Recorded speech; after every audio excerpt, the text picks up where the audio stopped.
Добро пожаловать в мой канал. Dès ce lundi de Pâques, qui coïncide avec le retour d'un grand week-end pascal et du début de la grève des cheminots, les Français vont redécouvrir les joies du système D. Les transports en commun signifient, les jours de grève, la désorganisation pour tous, au point que le PDG de la compagnie nationale, désemparé, a appelé les usagers à éviter ces services. Oui, SNCF va en effet se muer en nom.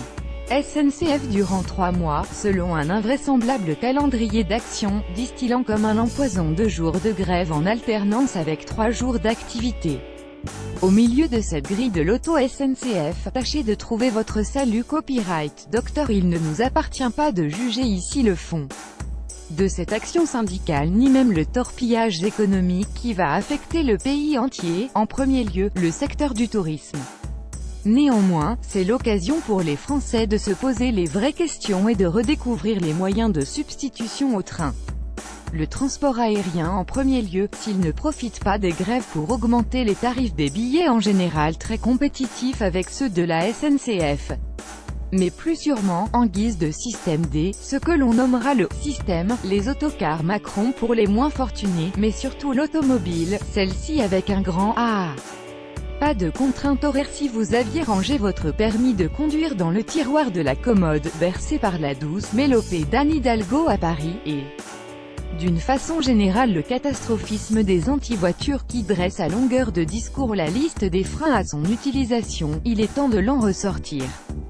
2 cas de figure se présentent, soit vous avez gardé votre voiture dans le garage et il suffit de descendre avec les bagages au moment où vous le souhaitez et de prendre la route. Et cela sans subir la contrainte des horaires ni en référer à qui que ce soit pour, en prime, aller dans la direction que vous souhaitez. Vous pouvez même changer d'avis en route, faire étape dans un village charmant où vous ne songiez tout d'abord qu'à passer votre chemin. Vous pourrez même, bousculant vos prévisions, changer de direction et de destination, en fonction de l'humeur du moment ou de la météo par exemple. La France vire à la grisaille, vite, direction le sud et le croissant méditerranéen où l'assurance d'un résultat en heure d'ensoleillement n'a pas son pareil ailleurs. Échapper au carcan des plans établis de longue date, c'est ce qu'offre l'automobile qui seul vous autorise la véritable évasion. Celle où on ne se déplacera pas en commun, avec pour but les étapes obligées du séjour clé en main.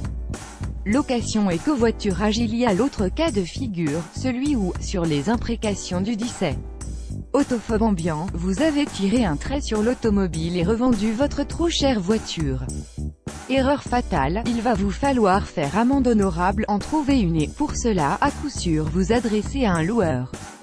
Celui-là se frotte les mains depuis quelques jours, assailli par les demandes de toutes parts, et s'il est sans doute trop tard pour ce retour de week-end, ce n'est pas le cas pour le chapelet d'arrêt de travail qui émaille le calendrier SNCF jusqu'à la fin juin. Une véritable situation d'otage initiée par des grévistes qui abusent de leur pouvoir de nuisance, mais qu'il faut apprendre à contourner. Pour les week-ends de mai, il est encore temps de s'organiser. Pour les trajets domicile-travail, c'est une autre histoire avec des trains de banlieue et régionaux à l'arrêt. Là encore, seul le covoiturage s'offre en solution de secours avec, dans les grandes métropoles, la perspective de difficultés de circulation qui pourrait virer au kafkaïen. Guillaume Pépi, fataliste, recommande cette solution et, sans doute aussi, le vélo et la marche à pied.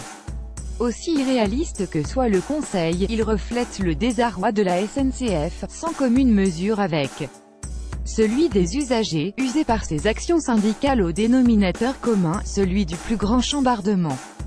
Pour rester poli, le salut est dans l'initiative individuelle, il est plus que temps de redevenir un conducteur autonome.